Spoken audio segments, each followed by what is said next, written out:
যখন আমরা কোনো অমীমাংসিত সত্য বা বিচার প্রক্রিয়া নিয়ে বিশ্লেষণ করি, তখন নির্দিষ্ট সংখ্যার চেয়ে কার্ডের প্রতীক বেশি গুরুত্বপূর্ণ হয়ে ওঠে। নমস্কার, সকলকে স্বাগত জানাই আমাদের চ্যানেলে। আপনার দিনটি শুভ হোক এই প্রার্থনা করে আজকের ভিডিওটি শুরু করছি। আজকের এই ভিডিওতে আমরা আরজি কর নিয়ে কিছু জিনিস বা প্রেডিকশন আপনাদের সামনে তুলে ধরব। তো আমি যখন প্রথমেই বলবো যে ব্যাপারগুলো, তার আগে বলছি যে এটা কিন্তু আমি বৈদিক অ্যাস্ট্রোলজি না, নারী অ্যাস্ট্রোলজি থেকে শুরু করে ট্যারট দুটো দিক দিয়েই দেখেছি। প্রথমে আপনাদের সাথে শেয়ার করি আমি যখন রিডিং করছিলাম তখন কি হয়েছিল বা আগামী দিনের জন্য কি ভবিষ্যৎবাণী হচ্ছে। তো চলুন দেরি না করে ভিডিওটি শুরু করা যাক। নমস্কার। ট্যারট কার্ড রিডিংয়ের মাধ্যমে যখন আমরা কোনো রকম অমীমাংসিত সত্য রয়েছে বা বিচার প্রক্রিয়া রয়েছে যেগুলো নিয়ে বিশ্লেষণ করি, তার রিডিং করি, তখন কিন্তু নির্দিষ্ট সংখ্যার চেয়ে কার্ডের প্রতীক বেশি গুরুত্বপূর্ণ হয়ে ওঠে। অর্থাৎ ধরুন রিডিং করছি, আমি ভাবলাম যে তিনটে আমি কার্ড নিই, দেখি তো তিনটে কার্ড নিলাম। এবার যেগুলো আসছে কার্ডগুলো, ওগুলো দেখে মনে হলো আরও দুটো নিই, এরকম করে বেশ কিছু কার্ড নিয়ে রিডিং সাধারণত করা হয়ে থাকে এই ক্ষেত্রে। তো আপনি যদি জানতে চান যে আরজি করের ঘটনায় কতজনের নাম থাকতে পারে এই ট্যারট কার্ড দিয়ে, আপনারা সেটা অবশ্যই জানতে চাইতে পারেন যে সঞ্জয় রায় ছাড়াও কেউ জড়িত কিনা, এই ব্যাপারগুলো কিন্তু থাকে। তো ট্যারট কার্ড রিডিংয়ের সঙ্গে আমি যেই কার্ডগুলো পেয়েছিলাম তার মধ্যে একটা হচ্ছে দ্য হুইল অফ ফরচুন, অর্থাৎ ভাগ্যের চাকা।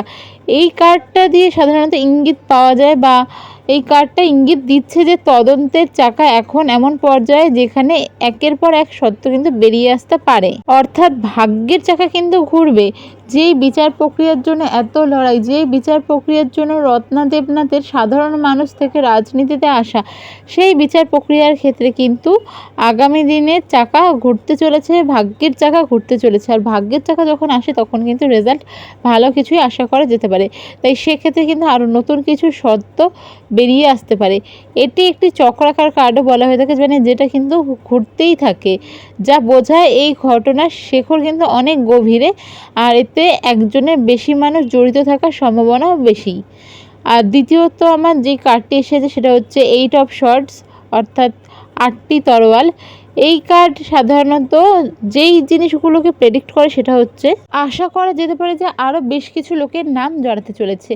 8 অফ শর্ট এই কার্ডটি যারা দেখেছেন তারা জানেন যে এই ক্ষেত্রে কিন্তু এক ব্যক্তি 8টি তলোয়ার দিয়ে ঘেরা এবং তার চোখ বাঁধা থাকে।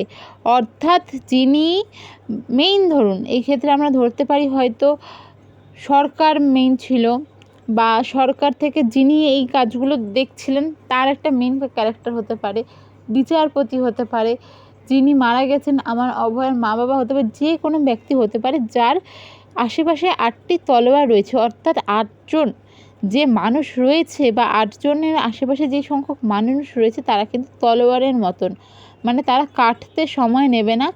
এবং যিনি মাঝখানে রয়েছেন সেটা যে কেউই হতে পারে, যাদের কথা বললাম তাদের চোখ বাঁধা, অর্থাৎ তাদের অন্ধকারে রেখেছে। হয়তো মাঝখানের ব্যক্তি সেটা হতে পারে সেই সময় সরকারের মেন যিনি ছিলেন, হতে পারে পুলিশ থেকে অনেক কেউ, হতে পারে বিচারপতি, এবং অবশ্যই মা বাবা, তাদের চোখ বাঁধা অবস্থায় রেখে দিয়েছে সেই ভয়ঙ্কর মানুষগুলো।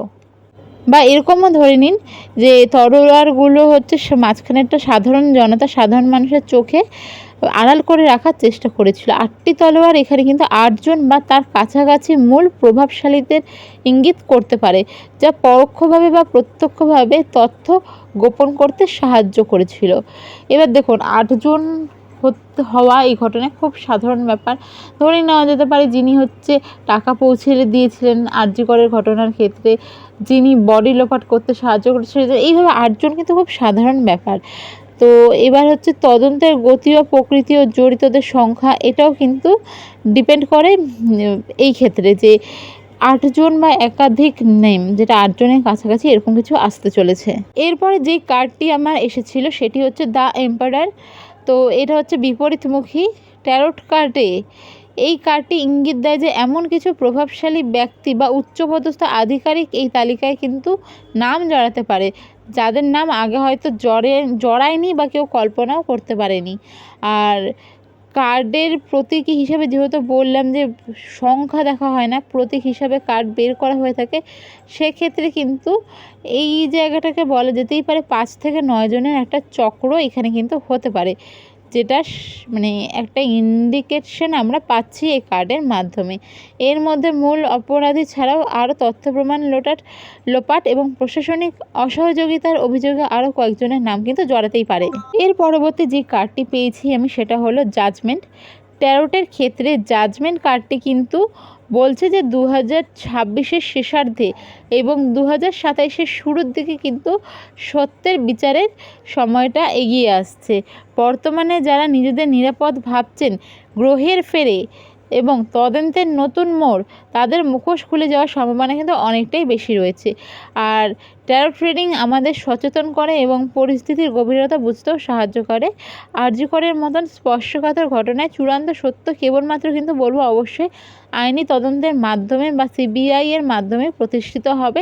এটা আমার ভীষণ রকম একটা প্রেডিকশন ছিল। এটা কিন্তু আমি বলবো না যে আমারটা কোনো রকমভাবে আরজি করের ঘটনার সাথে যুক্ত, তবে আমার একটা প্রেডিকশন ছিল যেটা আরজি করের ঘটনার ক্ষেত্রে জড়িত থাকার সংখ্যা বা ধরুন কবে নাগাদ এর ফাইলটা খোলা হতে পারে। আজকে যেই ঘটনাটার জন্য পুরো দেশ উত্তালে রয়েছে, দেশের বাইরে এরকম অবস্থা, রাজ্য হেলে গেছে, সরকার পড়ে গেছে, ওরকম একটা ঘটনার ক্ষেত্রে জাস্ট আমি আর একটা প্রেডিকশন, তাই বলবো এটাকে অবশ্যই কোনো রকমভাবে আইনি কিছুর সাথে জড়াবেন না। তবে কার্ডের সংকেত বলছে পর্দার আড়ালে থাকা কাউকে শেষ পর্যন্ত কিন্তু রেহাই দেওয়া সম্ভব হবে না।